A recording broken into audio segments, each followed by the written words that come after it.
Hello everyone, this is Omkar Deshpande. Welcome you back for the business study classes.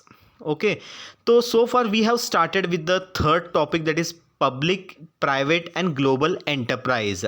We have studied about private companies as well as public companies, and today we are going to study about global enterprise. We are going to learn the global enterprise. What is this global enterprise? Okay, before I let me start, you people have come across many advertisement on the television or surrounding. Wherever you go around the places, you see the banners, boards, many things.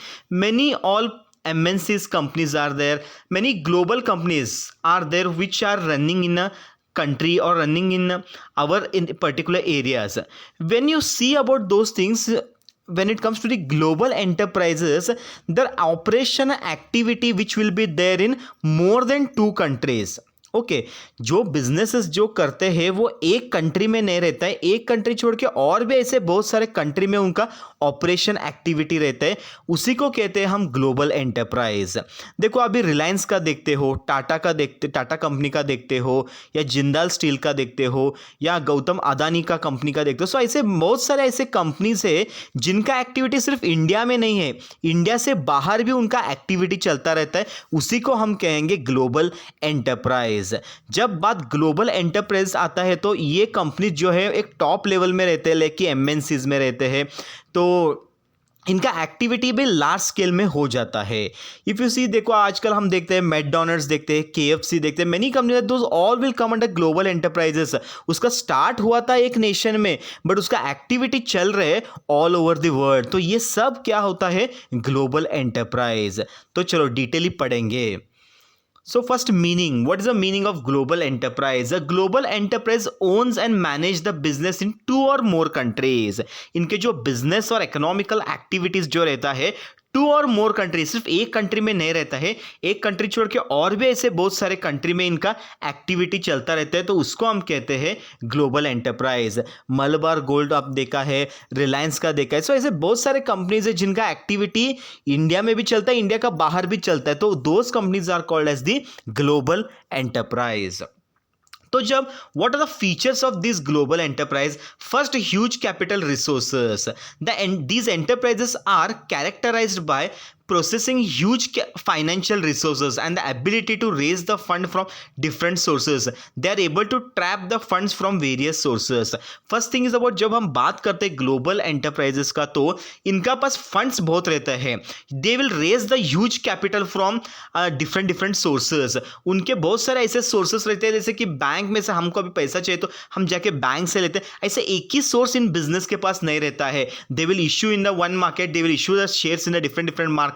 ऐसे बहुत सारे उनके पास sources रहते हैं जहां से fund को इकट्ठा करते हैं. They raise the fund from different sources and they conduct the activity. तो इसीलिए कैसा है, जहां तक बात ग्लोबल एंटरप्राइज का हो जाता है, तो यहां पर एक ह्यूज कैपिटल रिसोर्स, उनके पास रिसोर्सेस और कैपिटल इतना रहता है कि it will be in a large scale, एक लार्ज स्केल सेक्टर में ही इनका बिजनेस चलता रहता है. That is what it is, huge capital resources. ये सिर्फ आप ग्लोबल एंटरप्राइज में देख सकते हो, जिनके पास बहुत सारे कैपिटल रहता है, जिनके पास सफिशिएंट फाइनेंस रहता है, तो ये सब कुछ चीजें ग्लोबल एंटरप्राइज में हो जाता है. The next is the foreign collaboration. तो आजकल कैसा है कि हमारा बिजनेस यहाँ से चलता है, फॉरेन में भी ऐसे बहुत सारे बिजनेस रहते हैं, तो एक बिजनेस दूसरा बिजनेस के साथ अंडरस्टैंडिंग या मर्जर या कोलैबोरेट करते हैं. कोलैबोरेट करके they start conducting the activity. जैसा हमने देखा है, मित्तल और एस्टेलर has become a number 1 steel maker in the world. So like that what happened, foreign company के साथ हमारे कोलैबोरेशन भी हो जाता है. लाइक फॉर मार्केटिंग के लिए हम कोलैबोरेशन कर सकते हैं, फाइनेंस के लिए कर सकते हैं, टेक्नोलॉजी के लिए कर सकते हैं. This all the things which will be happening when it comes to the global enterprise. तो global enterprises usually enter into the agreement with the Indian company pertaining to the sale of technology. तो कैसा होता है, एक global company और एक हमारा company, दोनों अगर कंपनी मिलके कई एग्रीमेंट्स बनाते हैं. लाइक एग्रीमेंट एक तो टेक्नोलॉजी के ऊपर हो सकता है, प्रोडक्शन ऑफ गुड्स के ऊपर हो सकता है, यूज ऑफ ब्रांड नेम, उनका the brand name which play very important, और ब्रांड नेम से ही प्रोडक्ट सेल हो जाता है. जैसा हमने केएफसी का ब्रांड नेम देखा है, पीटर इंग्लैंड का देखा. सो ऐसे उनके ब्रांड ना, रिलायंस को देखा, ऐसे ब्रांड नेम के ऊपर ही सेल हो जाता है, उसमें भी एग्रीमेंट बनाते हैं for a final product etcetera. These MNCs मतलब multinational companies, okay, multinational corporation, okay, may collaborate with companies into the public and private sectors. They will collaborate with the many companies. Through collaboration they started working it out. There are usually various restrictive clauses in the agreement relating to transfer of technology, pricing हो सकता है, dividend payment, track control by foreign techniques etcetera. So like that many other different way से collaborate करके work करते हैं. देखो हमारे पास technology है, सॉरी हमारे पास लेबर है, हमारे पास टेक्निक्स है, बट हमारे पास कैपिटल और टेक्नोलॉजी नहीं है, वो हम बाहर से लेके कर सकते हैं. So like that what happen, एक कोलैबोरेटिव करके बिजनेस एक्टिविटी को चलाते हैं. That is what about global enterprise is the second feature, foreign collaborations. And next third is advanced technology. जब दो कंपनी, एक इंडिया का और एक बाहर का कंपनी, अगर ऐसे कंपनी होकर कोलैबोरेट करके बिजनेस कर रहे हैं, दे में use the advance technology because इनके पास फंड रहता है, फर्स्ट थिंग. सेकंड थिंग, इनके कोलैबोरेशन रहता है. This will definitely help them to use the modern technology and advanced technology. जब एडवांस टेक्नोलॉजी यूज करते हैं तो उनका प्रोडक्ट अच्छे बनेंगे, प्रोडक्ट की क्वालिटी अच्छा बनेंगे, प्रोडक्ट का फिनिशिंग अच्छा होगा, मार्केट में ज़्यादा सेल होगा, प्रॉफिट ज़्यादा होगा, ग्रोथ होगा, डेवलपमेंट होगा, बिजनेस का एक्सपांशन होगा, डाइवर्जन होगा, तो डाइवर्सिफाइंग प्रोडक्ट होगा. सो ये सब कुछ बेनिफिट उनको मिल जाता है when it comes to advance technology. So these enterprises possess technological superiority in their methods of production. जो मेथड करते हैं उसमें डेवलप हो जाता है. They are able to confirm to international standard and quality specialisation.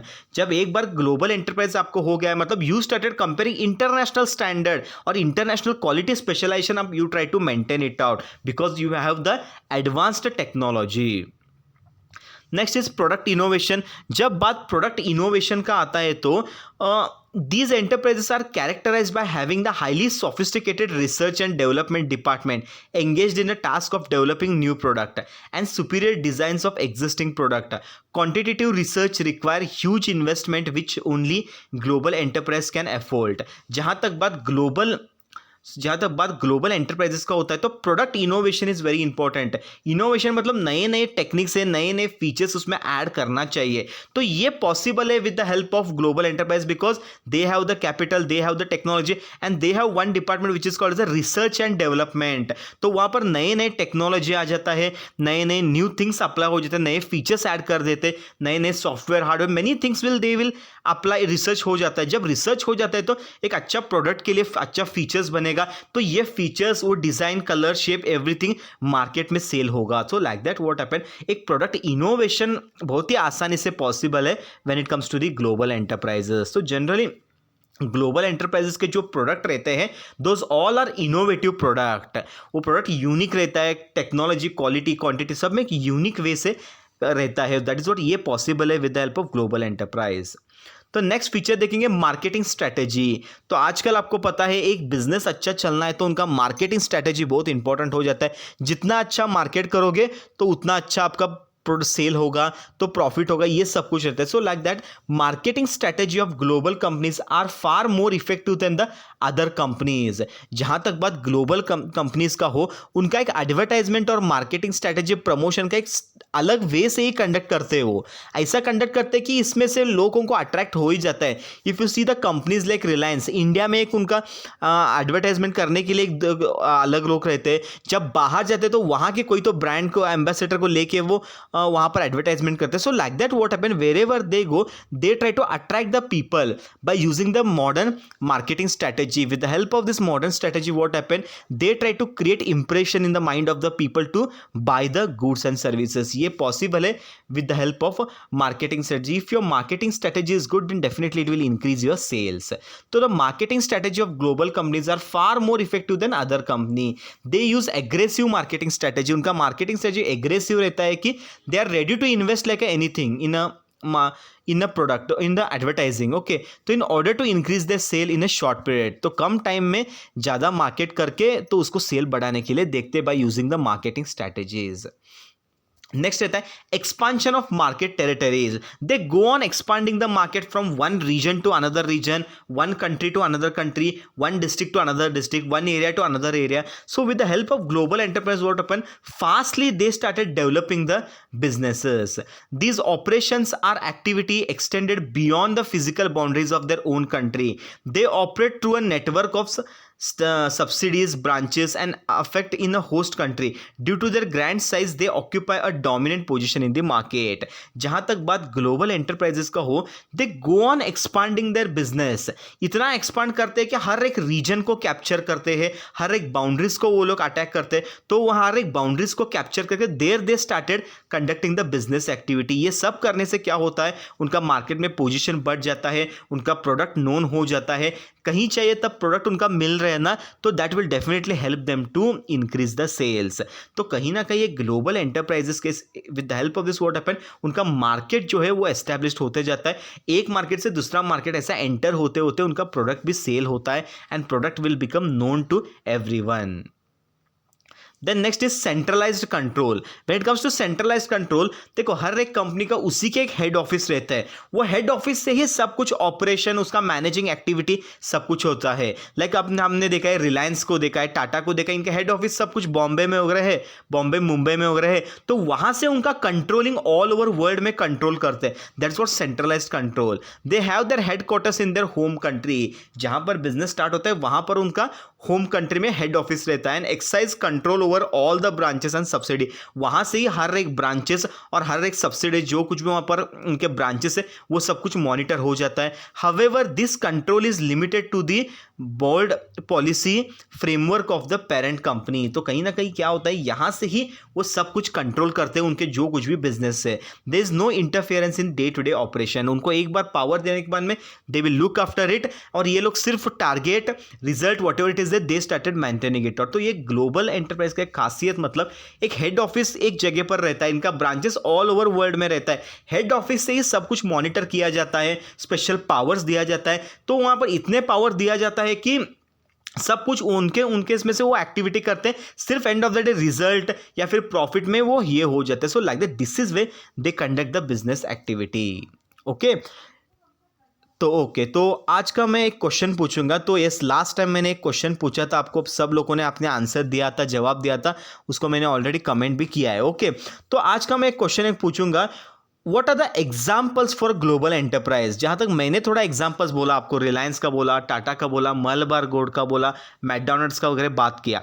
Like that apart from my examples what I have given, ऐसे कौन कौन से ग्लोबल एंटरप्राइजेस का एग्जाम्पल्स है वो आप कमेंट बॉक्स में जरूर लिखना है.